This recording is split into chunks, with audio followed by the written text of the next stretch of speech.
So here we have the Hyundai Tucson automatic on a 19 plate. I'm going to start off by showing you around the outside of the car, and then we'll hop in and run through some controls on the inside.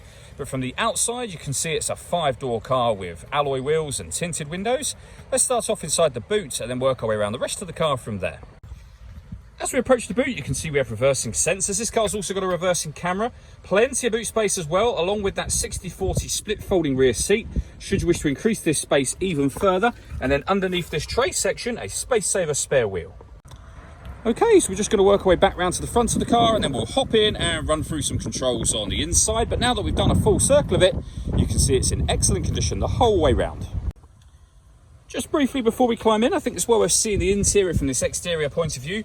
You get full leather seats, as you can see. There's plenty to run through on the dashboard as well, so let's hop in and we'll do that now.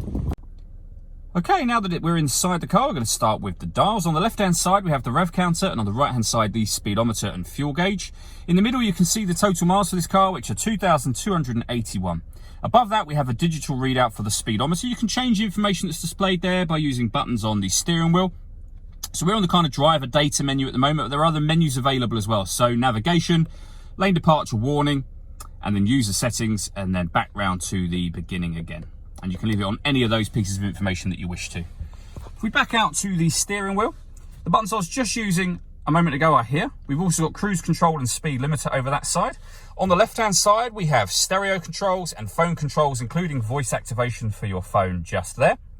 Over the center is where you'll pair your phone up before you're able to use it. So for that, you go to all menus, and then you'd hit phone and follow instructions on screen from there. When it comes to music in this car, if you're listening to your own music, you'd hit this media tab, which is grayed out at the moment because nothing is connected. You can connect up an auxiliary device, a USB device. You can stream your music wirelessly via Bluetooth audio as well. And if you have a smartphone, you can connect that up, and you have either Android Auto or Apple CarPlay, as you can see. This car's also got satellite navigation. There's a full video showing how that works on our website and on our YouTube channel. If you hit radio, you'll then see that this car has got DAB, FM and AM radio available to you. And then if we put the car into reverse, you'll see the full color reversing camera with guidelines showing you what direction the car is headed in relation to the image that's being shown on the screen. Working our way down from there, we have dual zone climate control. So you can adjust the passenger and driver temperatures. You can increase and decrease the fan speed and determine where you'd like the air to be distributed within the car. When you're happy with those settings, this button turns the air conditioning off in this case, or back on again, or you can hit auto. And in doing so, the car will now maintain the temperatures you've asked for by taking full control of the fan speed and the direction of the air for you. You can override that at any time you wish to. This car's also got heated driver and passenger seats, both with 3 different heat settings each. Under that section, we have 2 12-volt charging sockets, as well as the auxiliary and USB inputs that I mentioned a moment ago.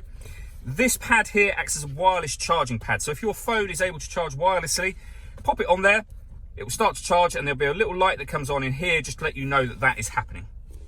We then have the gear lever for the fully automatic gearbox. We have an electronic handbrake. We can turn the parking sensors on and off from here. This button turns on the auto hold feature for the handbrake.